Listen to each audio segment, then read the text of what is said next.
Welcome into the award-winning High School Sports Zone presented by LEX18. He's Keith Farmer. I'm Charlie Walter. And for many teams tonight, it's all about staying healthy, right? Yeah, the playoff matchups are set, so if you can get through the night without any injuries, then you can consider that a success. That you can. Unfortunately for Nicholas County, they entered tonight's game against Bath County a little banged up, meaning it was a recovery game. Game of the night action, Wildcats and Blue Jackets. Tonight it was all about Landon Schwartz. He was keeping the chain gang active tonight. They got their Fitbit steps in. First the long TD run, and he'll follow that up with a short TD run. Bullies his way in for 6, 14-0 Bath County on top. But here come the Blue Jackets, 4th and 4, fake punt. Billy Willoughby toes the line, but too many sacks tonight. Turnovers an issue as well. Is Dalton Nelson the interception?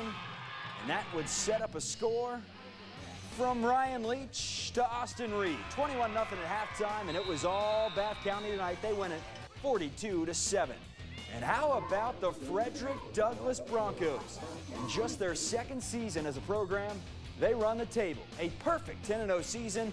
They pitch their third shutout of the season, 20-0 winners. They host Pleasure Ridge Park in the first round of the playoffs next week.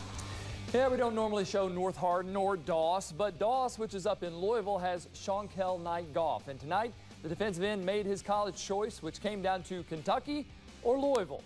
And he went with the Big Blue.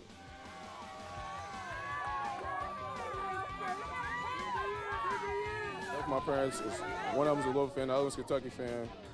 And it's just been a tough situation. I had to sit down many nights and pick the pros and cons to the situation. And I just went with Kentucky, and I was hoping that was the best option. I prayed to God. Night Golf had committed to the Wildcats in May, but decommitted 2 weeks later to make sure that's where he wants to be. He's a 3-star, ranked 42nd best weak side defensive end in the country. As for his team, Doss lost to North Hardin 39-8. Southwestern, coming off its first loss of the season, visited Lexington Catholic. The Warriors are on the attack, and it's Drew Sawyers on the quarterback keeper. He's good at that, gets it in for the touchdown.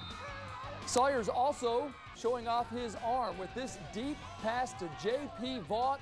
The nice one-handed grab and the touchdown. That's a highlight there. Cuts the lead of the Knights 25-17. Bo Allen and the Knights would not be outdone with the long ball to John Woodall, who shows off his catching capability in traffic. Knights would win 39-17. Henry Clay was on the road at Cooper tonight. The Blue Devils have been so productive on special teams throughout the season, but not in this one. Muff punt here leads to a Cooper touchdown, and the Jags win it 23-7. Henry Clay hosts Boone County in the playoffs next week.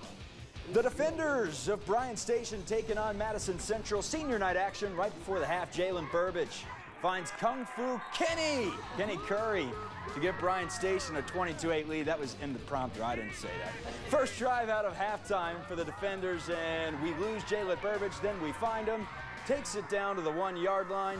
He would call his own number the next play, and the defenders pull off the upset. How about that? They beat Madison Central 41-21. Franklin County 7-2 this season. Tates Creek an even 4-4. First drive for the Flyers. Nick Broyles will keep it. Takes it 21 yards to give Franklin a 7-0 lead. After Tates Creek ties it at 7, Broyles going to scramble around. He'll find Fred Ferrier. And look at the toe tap touchdown right there. Makes it 14-7 Flyers.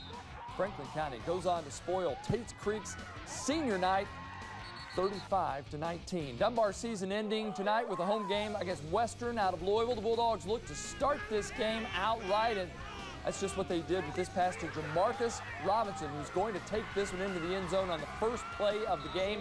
They would take an 8-0 lead after a 2-point conversion. Then it's Alex Bard who is going to just simply walk this one into the end zone for another touchdown. All right, so it didn't end all that great, but the Bulldogs did win big, 60-14. Season not really the way they wanted, but they are starting it off under Wes Johnson. Good chance for them to come back next year and have a big season. All right, the high